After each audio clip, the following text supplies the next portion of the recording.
আপনারা কি আমার কথা শুনতে পাচ্ছেন? এখানে নয়েজ হচ্ছে, নয়েজ করা যাবে না। আনএমপ্লয়মেন্টের প্রশ্নটা কখন এসেছিল? আমরা কখন আনএমপ্লয়মেন্ট নিয়ে গতকাল কথা বলতে শুরু করেছিলাম? যখন আমরা প্রোডাকশন পসিবিলিটি ফ্রন্টিয়ার নিয়ে কথা বলছিলাম, ঠিক তখন আমরা আনএমপ্লয়মেন্ট নিয়ে কথা বলছিলাম। তো আজকে আরেকটা জায়গা থেকে একটু ইকোনমিটাকে বোঝার চেষ্টা করব, সেটা হচ্ছে ইকোনমিক গ্রোথ। মানে ইকোনমিক্স নিয়ে যখন আমরা কথা বলছি তখন স্বাভাবিকভাবে আমরা প্রায়ই শুনি ইকোনমিক গ্রোথ ভালো। এখন এই ইকোনমিক গ্রোথ কথাটার আসলে মানেটা কি, কে বলতে পারবেন?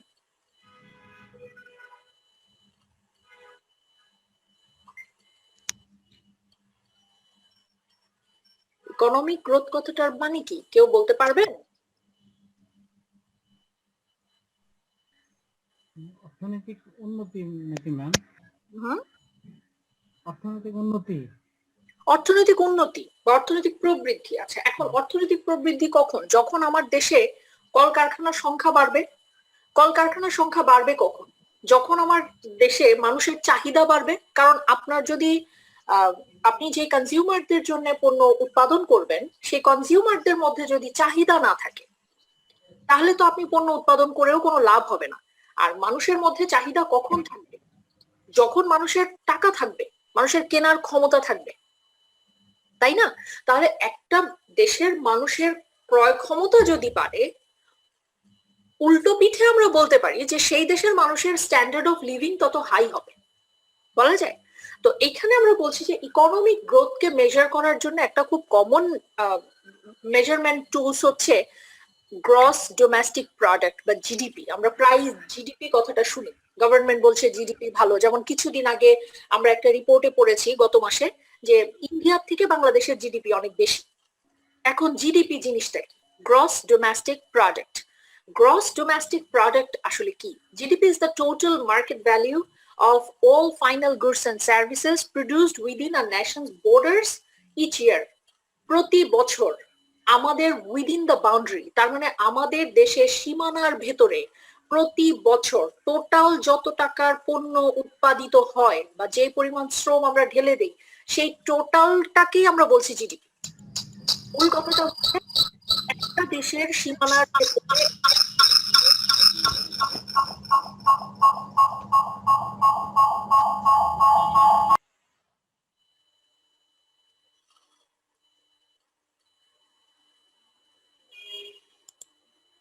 একটা দেশের সীমানার ভেতরে এক বছরে যে পরিমাণ পণ্য উৎপাদিত হচ্ছে, এক বছরে মানুষ যা আর্ন করছে, পণ্য উৎপাদিত হচ্ছে মানে কি? আমাকে তাহলে শ্রমিককে বেতন দিতে হচ্ছে, আমার অফিসে সিইও আছে তাকে বেতন দিতে হচ্ছে। তার মানে একটা বছরে গ্রস ডোমেস্টিক প্রোডাক্ট, আমার দেশে এক বছরে দেশের ভিতরে যত উৎপাদন হচ্ছে সেইটাকে আমরা টোটালটাকে বলছি গ্রস ডোমেস্টিক প্রোডাক্ট। এখন একটা প্রশ্ন খুব তাহলে স্বাভাবিকভাবে চলে আসে যে how do economic growth, full employment, price stability and inflation indicate a Nations economic health? আমার দেশের ইকোনমিটা হেলদি, এটা আমি কখন বলতে পারবো? বা আমার দেশের ইকোনমিটা আনহেলদি বা সে খুব একটা হেলদি না, তার হেলথ খুব পুয়ার, এটা আমি কখন বলতে পারবো? প্রশ্নটা কি বোঝা যায়? প্রশ্নটা কি করেছি বুঝতে পেরেছেন? আপনারা কি আমার প্রশ্নটা বুঝতে পেরেছেন? জি ম্যাম। প্রশ্নটা কি ছিল? যখন জিডিপি বাড়বে তখন ইকোনমি হেলথ হবে। ইকোনমিটা হেলদি হচ্ছে, এখন কখন তাহলে হেলদি না? যখন জিডিপি কমবে। কখন কমবে? যখন ইনকাম কমবে। কখন কমবে? ইকোনমিক গ্রোথ যখন কমবে। ইকোনমিক গ্রোথ কমে যাচ্ছে মানে মানেটা কি? ইকোনমিক গ্রোথ বলতে আপনি কি বোঝাচ্ছেন? ইকোনমিক গ্রোথ কমে গিয়েছে কথাটার মানেটা কি? আপনি কি মিন করতে চাইছেন এটা দিয়ে? ম্যাম বেকারত্ব বাড়লে। বেকারত্ব বাড়বে। বেকারত্বটা কখন বাড়বে? কখন বাড়বে? শ্রমের সরবরাহ যখন বাড়বে। যখন সরবরাহ যখন কমে যাবে। বেকারত্ব বাড়বে কখন? যখন শ্রমের সরবরাহ কমে যাবে। শ্রমিকের সরবরাহ যখন বেড়ে যাবে আর কি। কমে যাবে যখন, তখন বেকারত্ব বাড়বে। সরবরাহই তো নাই, তাহলে বেকারত্ব বাড়বে না? আচ্ছা, তাহলে সেই জায়গা থেকে আমরা বলতে পারি যে একটা দেশে যদি বেকারত্ব থাকে তাহলে দেখেন, আপনাকে আমি একটা সোসাইটির কথা বলছি, যেই সোসাইটিতে একই সাথে গভর্নমেন্ট বা ইন্টেলিজেন্স মানে পলিসি মেকার্সরা দাবি করছে যে আমাদের জিডিপি বাড়ছে, অন দি আদার সোসাইটির বাস্তবতা হচ্ছে যে আনএমপ্লয়মেন্ট বাড়ছে। কি কারণে এটা হতে পারে, কি মনে করেন আপনারা? প্রশ্নটা আবার করছি, ভালো করে প্রশ্নটা শুনে নেন। আমার প্রশ্নটা হচ্ছে, আমি ধরে নিচ্ছি বাংলাদেশের কনটেক্সটে গত মাসের রিপোর্টে পাওয়া গিয়েছে যে আমাদের দেশে জিডিপি ইন্ডিয়ার থেকে বেশি। আবার আমাদের দেশেরই জরিপ বলছে যে আমাদের দেশে বেকারের সংখ্যা বাড়ছে। তাহলে ব্যাপারটা কি একটু কনফ্লিক্ট তৈরি করছে নাকি ঠিকই আছে? কনফ্লিক্ট তৈরি করতেছে। যেমন যা হওয়ার কথা ছিল সেটা হচ্ছে না। জিডিপি গ্রোথ যদি বাড়তো, এই বেকারত্ব বাড়ার কথা ছিল না। যেহেতু বেকারত্ব বাড়তেছে, আবার জিডিপি গ্রোথের কথা বলা হচ্ছে, এখানে একটু কমপ্লিট তো হচ্ছে। Anybody else? আর কেউ? ম্যাম, তার মানে শুধু ধনীরাই অর্থ উপার্জন করতেছে। এক্স্যাক্টলি, তার মানে আমার এখানে শুধু হয়তো ধনীরাই অর্থ উপার্জন করছে, আর একটা বড় পোর্শন উপার্জন করতে পারছে না, কিন্তু যারা উপার্জন করছে তাদের ফিগারটাই এখানে চলে এসছে। বোঝা গিয়েছে? Anybody else? Anybody else? আর কেউ কিছু বলতে চান? তাহলে দেখেন, আমরা যদি জিডিপিটাকে ক্যালকুলেশন করতে চাই, আমরা কিভাবে ক্যালকুলেশন করব? জিডিপি ক্যালকুলেশন করার জন্য একটা ফর্মুলা আছে, প্রাইভেট কনজাম্পশন প্লাস এটার সাথে গ্রস ইনভেস্টমেন্ট প্লাস গভর্নমেন্টের investment plus government spending plus এখান থেকে এক্সপোর্ট থেকে আমাদের যা ইম্পোর্ট আমরা করছি সেটাকে মাইনাস করে সেই ডেফিসিয়েন্সিটাকে আমরা নিয়ে আসছি। বোঝা গিয়েছে? আরেকবার বলবেন? হ্যাঁ হ্যাঁ, শিওর শিওর, আমি বলছি আরেকবার। আমরা যদি জিডিপি ক্যালকুলেশন করতে চাই, আগে প্রথমে বলেন যে জিডিপির কনসেপ্টটা বুঝেছেন কিনা? জিডিপি তো যে ম্যাম যেটা এতক্ষণ শুনলাম আর কি, হ্যাঁ, গ্রস ডোমেস্টিক প্রোডাক্ট, যে আমাদের শ্রম বাজারে যাবে এবং যে প্রোডাক্ট তৈরি হবে সেটার একটা নির্দিষ্ট মান থাকবে এবং বেকারত্ব কমবে। এইটা হলো জিডিপির একটা ভিউ আর কি। ওকে, আচ্ছা, তাহলে এখন বলা হচ্ছে যে জিডিপিটাকে যখন আমরা ক্যালকুলেশন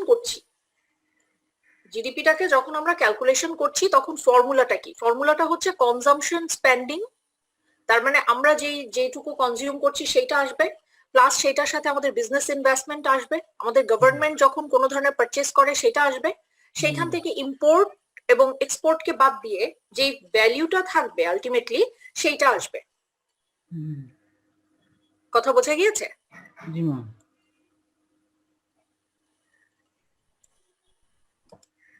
দেখতে পাচ্ছেন? না ম্যাম, স্ক্রিন শেয়ার হচ্ছে না। স্ক্রিন শেয়ার হচ্ছে না? না ম্যাম, অনেক আগে কেটে গেছে। ও আচ্ছা আচ্ছা আচ্ছা, এক মিনিট। স্ক্রিন দেখা যাচ্ছে না।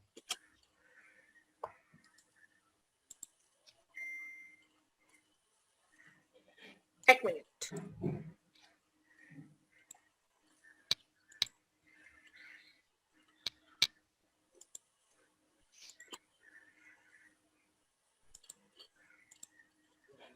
এখন দেখতে পাচ্ছেন? না ম্যাম। এক মিনিট,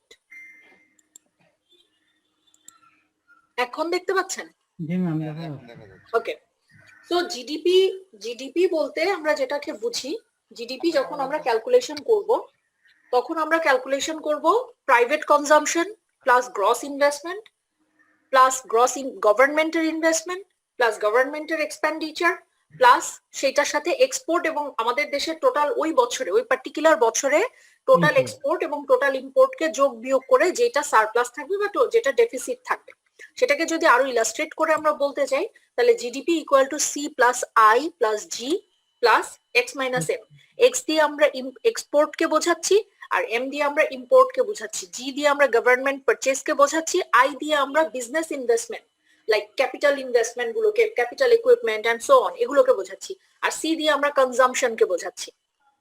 সো জিডিপি বলতে আমরা বুঝে থাকি national income plus statistical discrepancy যদি কোনো ধরনের থাকে, ক্যাপিটাল কনজাম্পশন অ্যালাওয়েন্স। তো মূল কথাটা কি? মূল কথাটা হচ্ছে আমরা যখন জিডিপিটাকে ক্যালকুলেশন করব, আমরা দেখব যে আমাদের প্রাইভেট কনজাম্পশন কত, সেটার সাথে গ্রস ইনভেস্টমেন্ট কত, গভর্নমেন্টের ইনভেস্টমেন্ট কত, গভর্নমেন্টের স্পেন্ডিং কত, এন্ড সেখান থেকে এক্সপোর্ট ইম্পোর্ট বাদ দিব।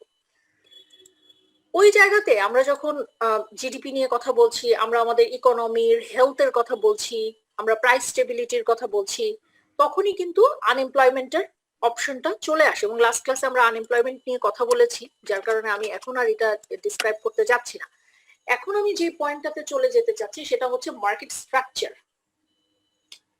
মার্কেট স্ট্রাকচার, আচ্ছা, প্রথম প্রশ্ন হচ্ছে মার্কেট কি? কেউ কি বলতে পারবেন মার্কেট জিনিসটা কি? পণ্য বেচা কেনার জায়গা। পণ্য বেচা কেনার জায়গা, ভালো কথা। এখন পণ্য বেচা কেনার জায়গা কি শুধুমাত্র নিউ মার্কেট আর চাঁদনি চক বা বসুন্ধরা সিটি? না, ওয়ার্ল্ড নো ম্যাম, তাহলে ওয়ার্ল্ড ওয়াইজ হতে পারে। ওয়ার্ল্ড ওয়াইড ওয়ার্ল্ড ওয়াইড হতে পারে। আমরা যদি বলি যে বাংলাদেশে চালের বাজার খুব ভালো, কথাটার মানে কি? আঞ্চলিক মার্কেট। আঞ্চলিক মার্কেটের কথা আমরা বোঝাচ্ছি। আমরা যদি বলি আমেরিকাতে পর্কের বাজার খুব ভালো, তার মানেটা কি? তার মানে আমি কিন্তু ওইখানকার একজন দুইজন কাস্টমারকে ইন্ডিকেট করছি না, আমি হলিস্টিক্যালি মার্কেটটাকে বোঝাচ্ছি। ঠিক আছে? তার মানে আমরা যখন মার্কেট স্ট্রাকচার নিয়ে কথা বলছি, দেয়ার আর বেসিক্যালি 4 স্ট্রাকচার। 4 ধরনের আমরা মার্কেট স্ট্রাকচার দেখতে পাই। একটা হচ্ছে পারফেক্ট কম্পিটিশন, একটা হচ্ছে পিওর মনোপলি, একটা হচ্ছে মনোপলিস্টিক কম্পিটিশন, একটা হচ্ছে অলিগোপলি। কথা বোঝা গিয়েছে? ওকে, এখন আসলে পরের শব্দটার সাথে পরিচিত নাই। পরের শব্দটা হ্যাঁ আমরা একটু দেখবো, অসুবিধা নাই। আমরা এখানে দুইটা এঙ্গেল থেকে দেখবো, একবার আমরা বিজনেসের এঙ্গেল থেকে দেখবো, আর একবার আমরা ইকোনমিক্স এর এঙ্গেল থেকে দেখবো। আচ্ছা, পারফেক্ট কম্পিটিশন নিয়ে যখন কথা বলা হচ্ছে তখন বলেছে যে perfect competition basically describes a market structure where a large number of small firms compete against each other. তার মানেটা কি?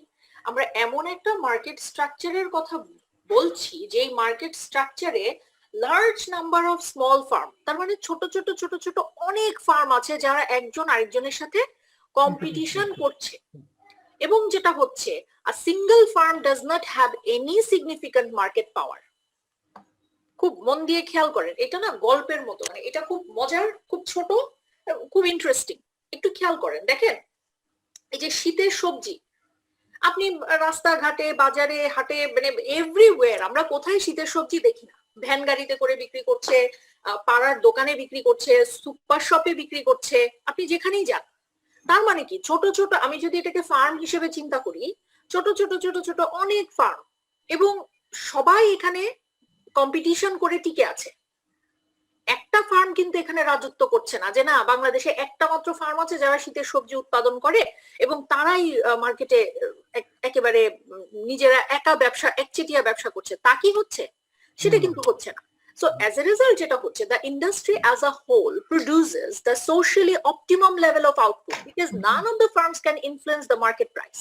দেখেন আজকে যখন বাংলাদেশের চাল, অধিকাংশ কৃষকই চাল উৎপাদন করছেন, সেই জায়গাটাতে একজন বা দুইজন কৃষকের পক্ষে কিন্তু চালের বাজারটাকে ইনফ্লুয়েন্স করা পসিবল না। এটা কি পসিবল? না ম্যাম। কথাটা, আমার পয়েন্ট একটু বোঝেন, কথাটা ভালো করে বোঝেন, যে যখন আপনার মার্কেটে অনেকজন সাপ্লায়ার আছে, সবাই সাপ্লায়ার, তখন কি আপনার আমার কথায় মার্কেটের দাম খুব বেশি ওঠানামা করবে? খেয়াল করে দেখবেন, যখন সবজির দাম বাড়ে তখন কিন্তু কারণ বাজারেও বাড়ে, শ্যামপুর বাজারেও বাড়ে, মিরপুর বাজারেও বাড়ে, সব জায়গাতেই বাড়ে। আবার যখন কমছে তখন কিন্তু ঢাকাতেও কমছে, পাবনাতেও কমছে, বরিশালেও কমছে, চিটাগাংয়েও কমছে। সো একজন দুইজনের কারণে কিন্তু এই মার্কেটটা ইনফ্লুয়েন্সড হয় না। তার মানে কি এইখানে আমরা বলতে পারি, আমরা যদি এটাকে একটু পয়েন্ট করি, তাহলে দেখা যাচ্ছে যে এই মার্কেটে যতগুলো ফার্ম আছে তারা সব সময় ম্যাক্সিমাইজ করার চেষ্টা করে তাদের প্রফিটকে। There are free entry and exit to the market. আপনি আপনার বাগানে শীতের সবজির চাষ করেছেন, আজকে আপনি চাইলে এই মার্কেটে ঢুকতে পারেন এবং আপনার যখন ইচ্ছা আপনি মার্কেট থেকে বেরিয়ে যেতে পারেন, কারণ আপনি আপনার বাগানে সবজি চাষ করেছেন, আপনি সেটা বিক্রি করলেন, আপনার ইচ্ছা আপনি সামনের মৌসুম থেকে আর সবজি চাষ করবেন না, আপনি বিক্রি করবেন না। So you are not bound to exist and exit, you are not bound to do that. তারপর যেটা বলেছে all firms sell completely identical goods, that means হচ্ছে খুব বেশি কি ডিফার করে? আপনিও শীতের সবজি বিক্রি করছেন, আরেকজন শীতের সবজি বিক্রি করছে, ভ্যারিয়েশনটা কি খুব বেশি? মোর অর লেস কিন্তু একই ধরনের। and there are no consumer preferences, মানুষের কিন্তু খুব বেশি এখানে প্রেফারেন্স করার কোনো অপশন নাই। শীতের সবজি এগুলা হয় আপনার কাছ থেকে নিবে, নয়তো আমার কাছ থেকে নিবে, নয়তো পাশের দোকান থেকে নিবে, কিন্তু কারো না কারো কাছ থেকে মানুষ নিবে। কথা বোঝা গিয়েছে? এই গল্পটা বুঝতে পেরেছেন ভাই?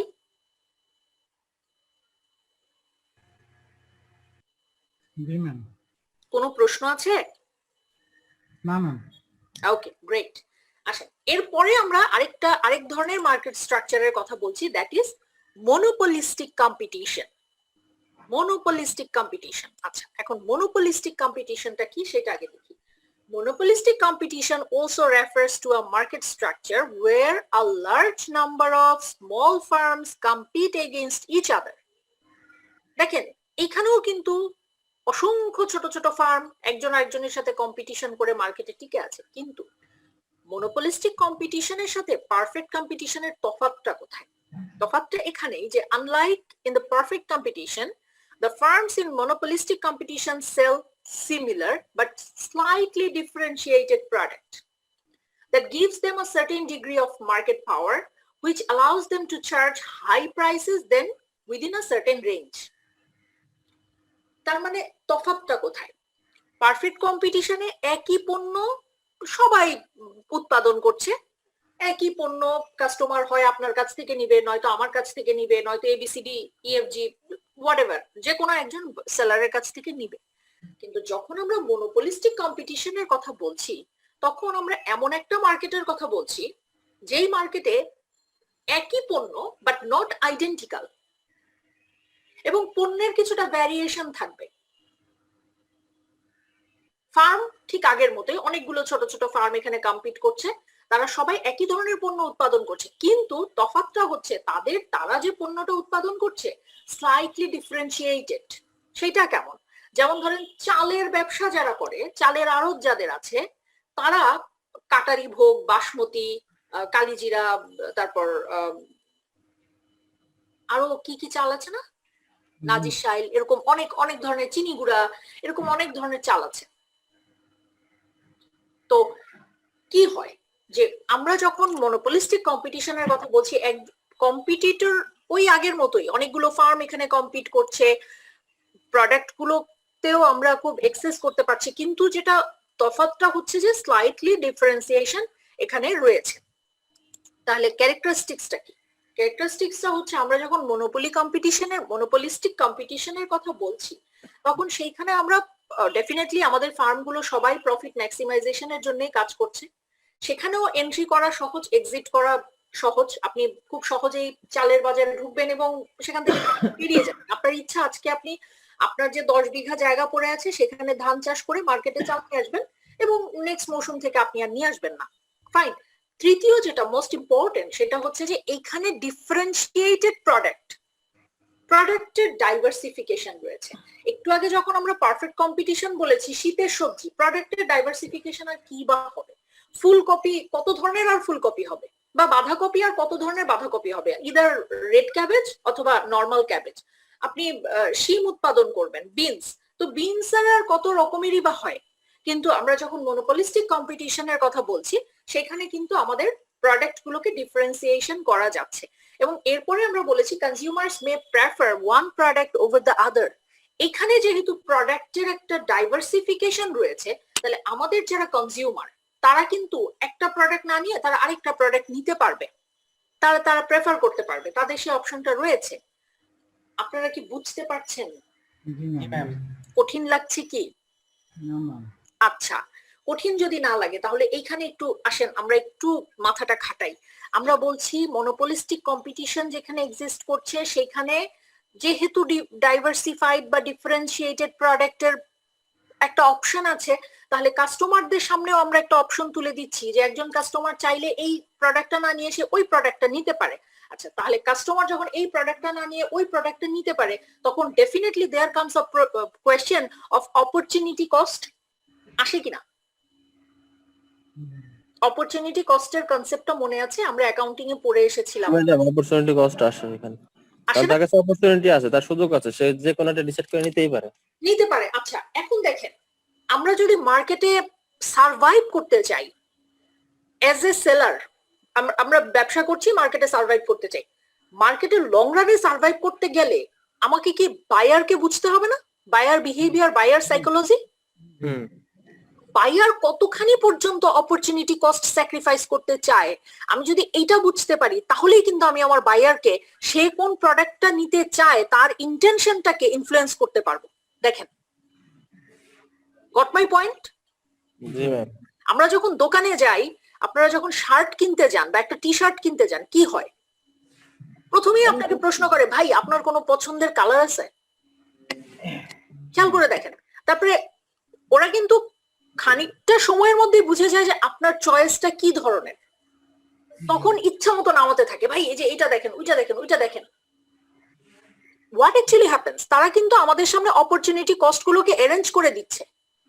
এখন আমাদের মানে আমরা কোনটাকে স্যাক্রিফাইস করে কোনটাকে পিক করব, এটা যদি সে না বুঝে, তাহলে কি সে আমরা কোনটা নিতে পারি বা আমাদের থ্রুতে সে বিজনেস করে প্রফিট ম্যাক্সিমাইজেশন কেমন করে করবে, এটা কি সে বুঝতে পারবে?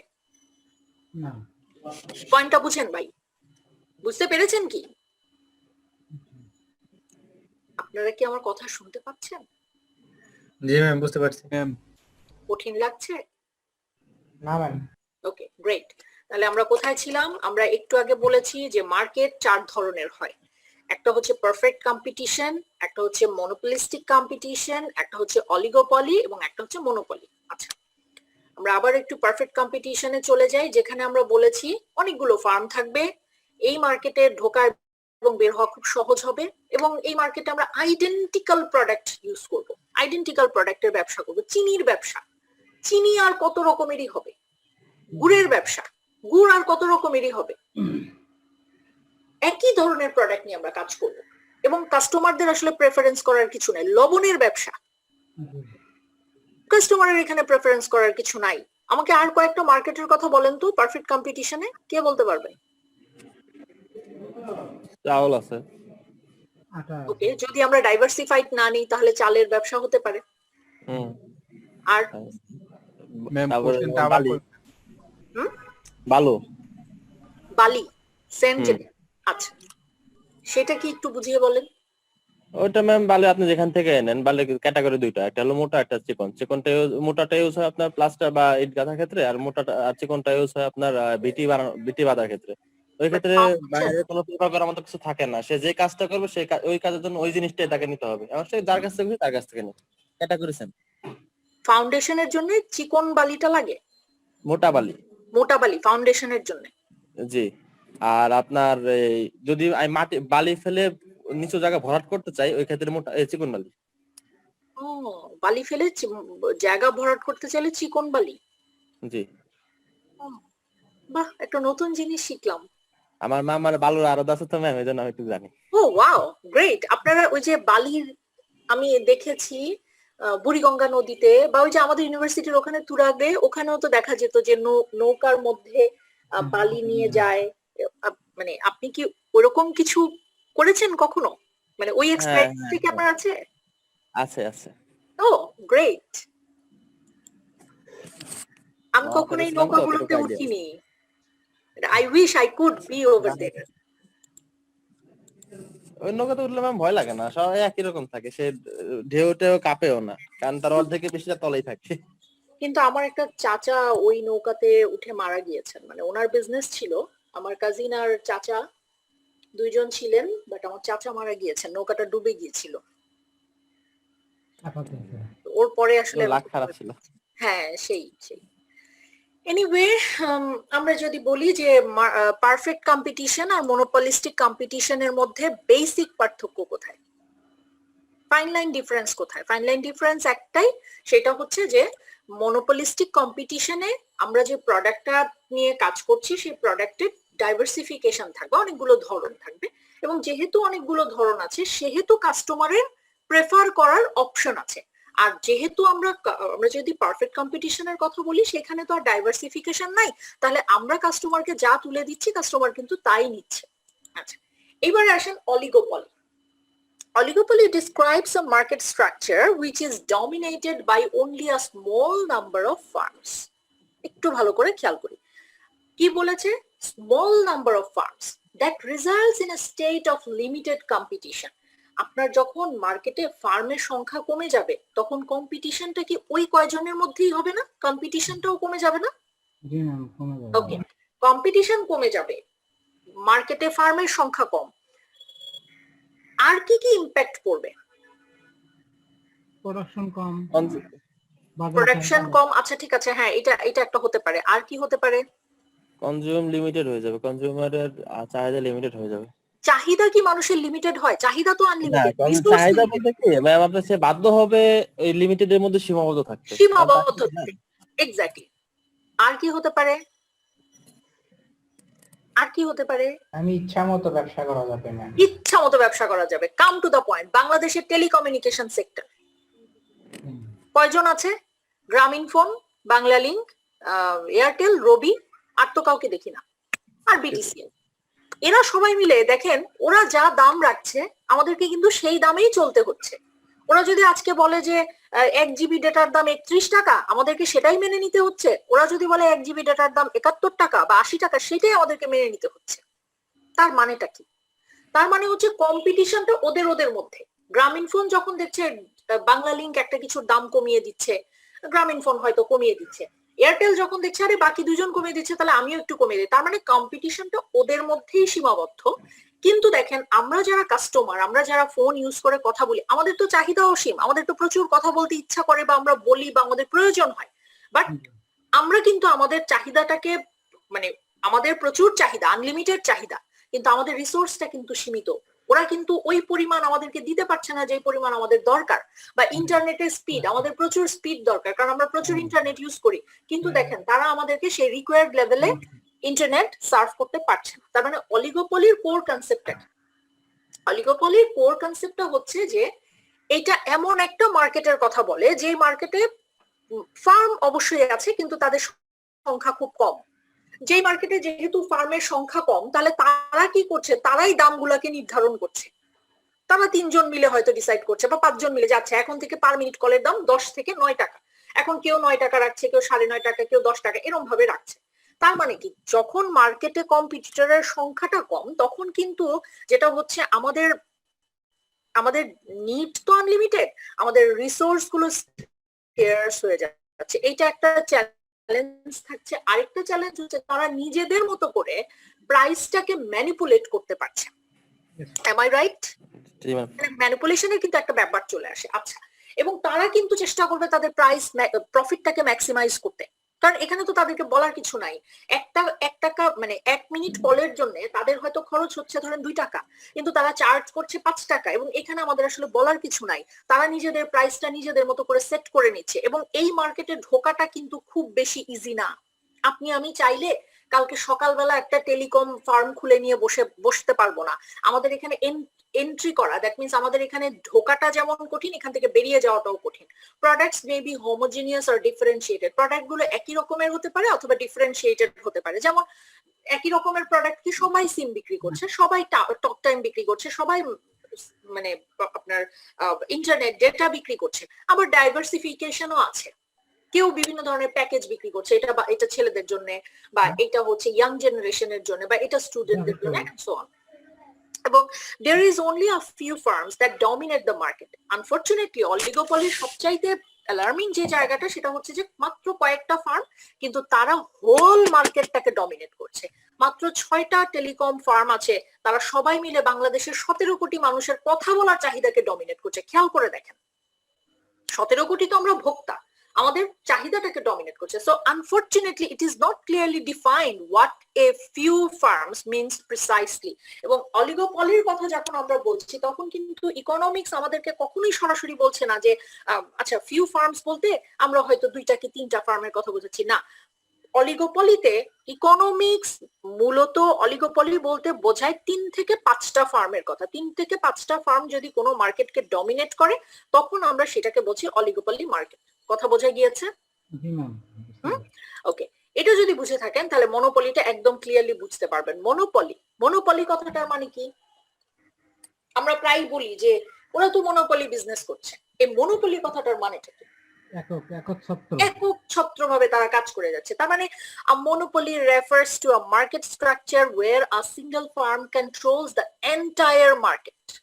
একটা ফার্ম সে একা পুরো মার্কেটটাকে দখল করে আছে। So in this scenario, the firm has the highest level of market power as consumers do not have any alternatives. As a result, monopolies often reduce output to increase prices and earn more profit. আপনি যখন একাই মার্কেটে ব্যবসা করবেন এবং আপনি ধরে নিচ্ছি বাংলাদেশে আপনি একা ব্যবসা করেন এমন একটা প্রোডাক্টের যে প্রোডাক্টটা আপনি ছাড়া আর কেউ বাইরে থেকে আনে না বা আর কারো আনার সেই লাইসেন্স নাই, তাহলে আপনি কি করবেন? একেবারে কমন সেন্স অ্যাপ্লাই করেন। এটার জন্য তো বই খাতা পড়ার দরকার নেই। বাংলাদেশে আপনি একজন ব্যক্তি যিনি বাইরে থেকে একটা পার্টিকুলার প্রোডাক্ট নিয়ে আসতে পারেন, আপনি কি করবেন? আমি আমার মন ইচ্ছা মতো দাম ধরবো, আপনি ইচ্ছা মতো দাম ধরবেন, আপনি কাউকে কেয়ার করবেন না এবং আপনি যেটা বলবেন আপনার কথা মতো মানুষকে সেভাবে চলতে হবে, right? G. Am I right? Let's see. The monopolist maximizes profit, no doubt about it. Perfect কম্পিটিশনে আমার ভাই প্রফিট ম্যাক্সিমাইজ তো দূরের কথা, আমার প্রফিট হতেও পারে নাও হতে পারে। আবার মনোপলি বিজনেসে দেখেন যেহেতু আমি একচেটিয়া ব্যবসা করছি আমার কিন্তু প্রফিট করার একটা মোটিভ তো ডেফিনেটলি সব সময় থাকে এবং সেখানে একটা চান্সও থেকে যায়। It can set the price, আমার ইচ্ছা মতো আমি দাম নির্ধারণ করতে পারি। There are high barriers to entry and exist, আমার কিন্তু খুব বড় এক ধরনের ব্যারিয়ার থাকে। আমি চাইলেই কালকে সকালেই আমি এই ব্যবসায় ঢুকতে পারি না, যে কেউ চাইলে যে কোনো সময় ঢুকতেও পারবে না, বেরোতেও পারবে না। There is only one firm that dominates the entire market. আমাদের একটা মাত্র ফার্ম থাকবে যেটা মার্কেটটাকে ডমিনেট করবে। এখন আপনাদের প্রতি আমার প্রশ্ন হচ্ছে বাংলাদেশে এমন কোন মার্কেটটা আছে যেটা মনোপলি? ম্যাম বিদ্যুৎ তিতাস দুইটাই তো মনোপলি, তারপর তো ওয়াসা এটাও মনোপলি। ওরা পানি না দিলে আমরা ইউজ করতে পারবো না। ওরা পানির দাম আজকে 3 টাকা বললেও আমাদেরকে ব্যবহার করতে হবে, 10 টাকা বললেও ব্যবহার করতে হবে। We are bound to do that. Monopoly পাওয়া গেছে। আচ্ছা এবার আসেন আমরা একটু বাংলাদেশে অলিগোপলি খুঁজে বের করি। অলিগোপলি মার্কেটটা একটু খুঁজে দেখেন তো কোথায় আছে, কোন সেক্টরে অলিগোপলি মার্কেট এক্সিস্ট করছে? অলিগোপলি তো যে বলে তো ম্যাডাম, আমি বলেছি টেলিফোনের কথা, টেলিকমের কথা বলেছি। আপনারা আমাকে অন্য আরেকটা एग्जांपल দেন। টেলিফোন বাদে কথা বলা যায় ম্যাম। কিসের ভাই? বিদ্যুৎ জেনারেশন। যে মুষ্টিমেয় কয়েকজন বিদ্যুৎ জেনারেশন করতেছে। হ্যাঁ বিদ্যুৎ উৎপাদন করছে মুষ্টিমেয়, যেমন ইউনাইটেড করছে, আর কারা করছে? সামিট করছে, আর কারা করছে? বাংলাকেট, এনডব্লিউপিজিসিএল করতেছে, তারপরে অরিয়নও করছে। কিন্তু অরিয়নেরও পাওয়ার প্ল্যান্ট আছে, বাট ইউনাইটেড এর মতো ওরকম না। তার মানে কয়েকটা মুষ্টিমেয় ফার্ম বাংলাদেশে এই যে বিদ্যুৎ উৎপাদনের ক্ষেত্রে কাজ করছে। এরপরে আসেন মনোপলিস্টিক কম্পিটিশন। মনে আছে মনোপলিস্টিক কম্পিটিশনটা কি ছিল? অনেকগুলো ফার্ম এখানে কাজ করছে কিন্তু আমাদের প্রোডাক্টটা ডাইভার্সিফাইড লাকিলি। তাহলে এইখানে একটু বলেন তো বাংলাদেশে কোন মার্কেটটা মনোপলিস্টিক কম্পিটিশনের? চাল আছে, ডাল আছে, চিনি আছে, লবণ আছে, যেটা আইডেন্টিক্যাল না। Ma'am restaurant business. হ্যাঁ রেস্টুরেন্ট বিজনেস হতে পারে, সবাই রেস্টুরেন্টের ব্যবসা করে কিন্তু এক একজনের রেস্টুরেন্টের ধরনটা এক এক রকম। বাটলার নামে যে রেস্টুরেন্ট আছে সেইটা যেরকম, আর আমাদের বাড়ির পাশে যে এফএফসি একরকম না। ডেফিনেটলি ডাইভার্সিফিকেশন আছে। আপনি রেডিসনের রেস্টুরেন্টে যান সেইটার একরকম, আপনি আপন কফি হাউসের সাথে যে কতগুলো রেস্টুরেন্ট হয়েছে সেগুলোর ধরন আরেক রকম, বা কেএফসি একটা রেস্টুরেন্ট সেটার ধরন আরেক রকম। তার মানে মনোপলিস্টিক কম্পিটিশনে আমরা রেস্টুরেন্টের কথা বলতে পারি। আর পারফেক্ট কম্পিটিশন, আমি শীতের সবজির কথা বলেছি, আপনারা একটু বলেন। মার্কেট কি মার্কেট? ক্লথ স্টোর, জামা কাপড়ের দোকান, এগুলো তো অনেক জায়গায় জামা কাপড় তৈরি হয়। আচ্ছা, আপনাদের আবার অপরচুনিটি থাকে অনেক জায়গা থেকে আনার। এটাও তো দিনে কেউ দিনে একজন আসে। এটাও তো কেউ একজন বলতে পারে যে জামা কাপড়ের দোকানে তো কোয়ালিটি ডাইভার্সিফিকেশন আছে, বলতে আচ্ছা, পারে না? মাছের কথা বলেন, ধরেন মাছ বাংলাদেশ সর্বত্রই পাওয়া যায়, কিন্তু মাছের ক্যাটাগরি একই রকমই থাকে। আচ্ছা, হ্যাঁ, রুই মাছ একই ক্যাটাগরির, ওই নদীর মাছ সবাই তো একই নদীর মাছই বিক্রি করে, হ্যাঁ সে বলা যায়। রূপচাঁদা মাছ একই তো রূপচাঁদা মাছ বিক্রি করে। হুম। ঠিক আছে, লেটস সি, আমরা একেবারে মানে যেটাকে বলে যে সামারি দেখবো এখন, যে আমরা যদি ক্যারেক্টারিস্টিক্স গুলোকে ভাগ করি তাহলে কি দাঁড়াচ্ছে। পারফেক্ট কম্পিটিশন, পিওর মনোপলি বলতে আমরা মনোপলিকে বোঝাচ্ছি, মনোপলিস্টিক কম্পিটিশন অলিগোপলি, বোঝা যাচ্ছে। ফার্মের সংখ্যা পারফেক্ট কম্পিটিশনে অনেকগুলো, মনোপলিতে মাত্র একটা, অলিগোপলিতে কিছু আছে, আর মনোপলিস্টিক কম্পিটিশনে কি ছিল, পারফেক্ট কম্পিটিশনের থেকে খানিকটা বেশি ছিল। কিন্তু এখানে যেটা হচ্ছে ডাইভার্সিফিকেশন আছে। Firms ability to control price, যেহেতু প্রাইস কন্ট্রোলিং এর ব্যাপার এখানে আছে, পারফেক্ট কম্পিটিশনে কেউই আসলে কন্ট্রোল করতে পারে না। মনোপলিস্টিক কম্পিটিশনে কিছু কিছু পারা যায়, আবার সবাই সব পারে না। পিওর মনোপলিতে তো এটা একেবারে হাই, যেহেতু একজন সে একাই নির্ধারণ করছে। অলিগোপলিতেও প্রাইসটাকে কন্ট্রোল করা যাচ্ছে। ব্যারিয়ার্স টু এন্ট্রি, পারফেক্ট কম্পিটিশনে আমরা দেখেছি কোনো ব্যারিয়ার নাই। আমরা যদি মনোপলিস্টিক কম্পিটিশনের কথা বলি সেখানেও যে খুব বেশি ব্যারিয়ার আছে এটা আমরা বলতে পারি না। পিওর মনোপলির ক্ষেত্রে তো ব্যারিয়ার ভীষণ রকমের রিজিড, এটা আপনি চাইলেই ঢুকতে পারবেন না। গভর্নমেন্টের রেগুলেশন আছে এবং অনেক ধরনের policies and law and order and অনেক কিছু মেনটেন করে তারপরে আমাদেরকে আসতে হবে। আর যদি অলিগোপলির কথা বলি, অলিগোপলিতে দেখা যাচ্ছে যে হ্যাঁ এখানে ব্যারিয়ারটা আছে এবং সেটা কম্পারেটিভলি মনোপলির থেকে কম, কিন্তু কম মানে মনোপলিস্টিক কম্পিটিশন বা পারফেক্ট কম্পিটিশনের থেকে বেশি। প্রোডাক্ট ডাইভার্সিফিকেশনের কথা যদি আমরা বলি, আমরা যখন পারফেক্ট কম্পিটিশনের কথা বলছি সেখানে কিন্তু ডাইভার্সিফাইড প্রোডাক্ট। যিনি হয়তো লবণের ব্যবসা করছেন তিনি লবণেরই ব্যবসা করছেন, যিনি গরুর মাংস বা খাসির মাংসের ব্যবসা করছেন উনি ওইটাই বিক্রি করছেন, বা মাছের ব্যবসা করছেন, মুরগির ব্যবসা করছেন, একই রকম। কিন্তু আমরা যখন অলিগোপলির কথা বলছি তখন সেখানে কিছু ডিফারেন্স রয়েছে। মনোপলিস্টিক কম্পিটিশনেও ডাইভার্সিফিকেশন রয়েছে, যেহেতু প্রোডাক্ট ডিফারেন্সিয়েশনের কথা আমরা বলছি। পিওর মনোপলিতে কোনো ধরনের প্রোডাক্ট ডিফারেন্সিয়েশন নাই। আর সেখানে কিছু এক্সাম্পল আছে, আপনারা এটা একটু দেখে নিন। ওকে, এই পর্যন্ত আপনাদের যদি বুঝতে কোনো অসুবিধা থাকে প্রশ্ন করেন। বুঝতে অসুবিধা আছে? বুঝতে কি কোনো অসুবিধা আছে? না ম্যাম, অসুবিধা নেই। ম্যাম জিডিপি বাড়লে ম্যাম টাকার মান বাড়ে কেন?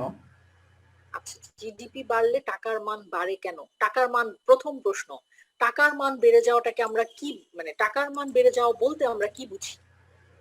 মানে ওই দেশের জীবনযাত্রার মান বৃদ্ধি পাওয়াটা আসলে ইনডিরেক্টলি বলা যেতে পারে যে টাকার মান বৃদ্ধি পাওয়া। আচ্ছা, এখন প্রশ্ন হচ্ছে জীবনযাত্রার মান যে জীবনযাত্রার মান বেড়ে যাচ্ছে। আচ্ছা ম্যাম, আমরা ইচ্ছা করলে মানে যত ইচ্ছা টাকা ছাপতে পারি না কেন ম্যাম? না, আমরা মানে আমার ইচ্ছা করলে আমি টাকা ছাপলাম, চেপে এই করলাম, না, এটা আমরা কারণটা কি? পারি না।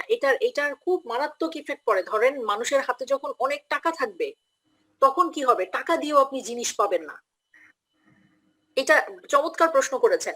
এই প্রশ্নগুলো আরো ক্লিয়ার হবে আমরা যখন ডিমান্ড এন্ড সাপ্লাই পার্টটা নিয়ে কথা বলবো, তখন এটা আরো ক্লিয়ার হবে। এখন আমি ইনিশিয়ালি একটু বলে রাখছি, ধরেন মানে যেটা মানে একটা হিউম্যান সাইকোলজি বুঝেন, যে জিনিসটা খুব এভেইলেবল সেটার ভ্যালু কমে যায় না? সেটার মানে খুব এভেইলেবল জিনিসগুলোর তো ভ্যালু কমে যায়। আচ্ছা, এখন যখন মানুষের সবার হাতে টাকা, প্রচুর টাকা, একটা সময় যে কিন্তু টাকা দিয়েও আর আপনি জিনিস পাবেন না। খেয়াল করেন। এবং গভর্নমেন্ট চাইলে যে কোনো সময় টাকা ছাপাতে পারে না। কেন পারে না? কারণ টাকা ছাপানোরও কিছু নিয়ম আছে, একটা ফিক্সড অ্যামাউন্ট জি রাখতে ম্যাম, হয়। এটা কিসের উপর ডিপেন্ড করে ম্যাম, সেটা একটু জানতে চাচ্ছি। আমরা কি নিয়ে কথা বলছিলাম? ম্যাম ওই যে টাকা, ম্যাম টাকার ব্যাপারটা। সরকার ইচ্ছা করলে টাকা বেশি কেন ছাপাতে পারে না? ছাপাতে এক্স্যাক্টলি, ছাপাতে কেন পারে না? আপনাদের মনে আছে গত বেশ কয়েক বছর আগের ঘটনা, একটা নিউজ এসেছিল পেপারে যে জিম্বাবুয়েতে একটা বার্গার কিনতে গেলে 1 কোটি টাকা দিতে হয়। এরকম কোন নিউজ কখনো পড়েছিলেন? ম্যাম শুনছিলাম বাজার করতে গেলে নাকি ব্যাগ ভরে টাকা নিয়ে যেতে হয়। ব্যাগ ভরে টাকা নিয়ে যেতে হয় সেটা কেন? তো ম্যাম ইন্দোনেশিয়ার মতো দেশে। ইন্দোনেশিয়াতে ম্যাম একটা একটা ডিম কিনতে গেলে ব্যাগ ভর্তি করে টাকা নিয়ে যেতে হয় কেন? টাকার মূল্য টাকার মান কম ম্যাম তাই। ওই দেশে টাকার মান কম। কখন কমে? ওই যে আমি একটু আগে বলেছি হিউম্যান সাইকোলজি। আবার আসেন, আপনার হাতে প্রচুর যেটা আছে সেটার কি কোনো ভ্যালু আছে আপনার কাছে? না। জি না ম্যাম। আপনার বাসায় ড্রামে চাল আছে, মুড়ি আছে, চিড়া আছে, আপনার আলমারিতে কিছু গোল্ড আছে, কিছু টাকা আছে। আপনি যেদিন 1 মাসের জন্য ট্যুরে বের হবেন, বাসায় কেউ থাকবে না, আপনি কোন দুটো জিনিসকে সরিয়ে রাখবেন? গোল্ড গোল্ড আর টাকা। টাকা। আপনি কিন্তু চাল ডাল মুড়ি চিড়া যাই থাকুক ওগুলো ভাববেন যেগুলো তো আছে ওগুলো থাকুক। ঠিক সেরকম ভাবে টাকাটাকে এইভাবে দেখেন।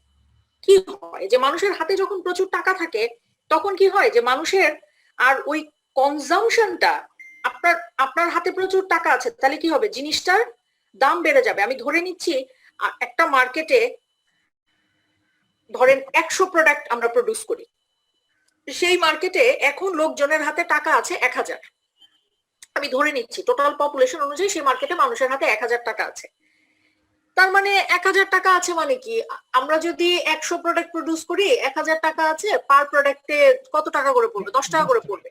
এখন যদি এমন হয় গভর্নমেন্ট চিন্তা করে আচ্ছা ঠিক আছে আমরা তাহলে একটু দেই, টাকা ছেপে দেই, টাকা যখন ছেপে দিল, আমি ধরে নিচ্ছি আরো 1000 টাকা ছাপলো, তখন কি হবে? প্রোডাক্টের দামটা বেড়ে যাবে না? 5 টাকা করে দাম পড়ে যাবে। পড়ে যাবে। তো এই দৃষ্টিকোণ থেকে একটা গভর্নমেন্ট যখনই চাইবে, সে চাইলেই যে টাকা ছাপাতে পারবে এরকম না। There must be some policies. এখানে সেন্ট্রাল ব্যাংক থেকে এখানে যারা নীতি নির্ধারকরা আছেন তারা বলবেন এবং তারপরেই কিন্তু টাকা ছাপানোর ব্যাপারটা আসবে। আমি এই ইস্যুটা নিয়ে একটা ক্লাস রাখবো আপনাদের জন্য ইন ডিটেইলসে। ম্যাম তার মানে কি কন্টিনিউয়াসলি ভাবে মানে টাকা ছাপানো হচ্ছে না? না, কন্টিনিউয়াসলি টাকা ছাপানো হচ্ছে। কোনগুলো হচ্ছে? যে টাকাগুলো মার্কেটে আবার ফিরে আসছে। এই যে আমরা পুরনো টাকা, যেই ছেঁড়া নোট, এগুলো ফেরত দেই না? জি ম্যাম। সেটা ম্যাম, হচ্ছে আমার কিন্তু। ম্যাম আমার একটা কথা ছিল ম্যাম। হ্যাঁ বলেন। আমি তো জানতাম যে আপনার এই আন্তর্জাতিক ব্যাংক যেটা, ওই হ্যাঁ। ব্যাংক থেকে প্রত্যেকটা দেশের জন্য আলাদা সিরিয়াল নাম্বার দেওয়া হয় টাকার। ওই সিরিয়াল হ্যাঁ। নাম্বার অনুযায়ী টাকা প্রত্যেকটা দেশ ছাপাইতে পারে, যে পরিমাণ তাদের দেওয়া হয় ঠিক ওই পরিমাণে ছাপাইতে পারে, এর বেশি পারে না। গোল্ড তারা জমা রাখতে পারে সেই পরিমাণ তারা ছাপাতে পারে, মানে ঠিক মজুদ জি। রাখতে পারে সেই পরিমাণ তারা ছাপাতে পারে। জি জি জি, এটাই জানতাম। হ্যাঁ আচ্ছা ঠিক আছে, তাহলে আমার আইডিয়াটা ঠিক আছে, ধন্যবাদ। ঠিক আছে। আচ্ছা, একটু লাইনে থাকেন আপনারা, আমি একটু রোলটা কল করে নিচ্ছি।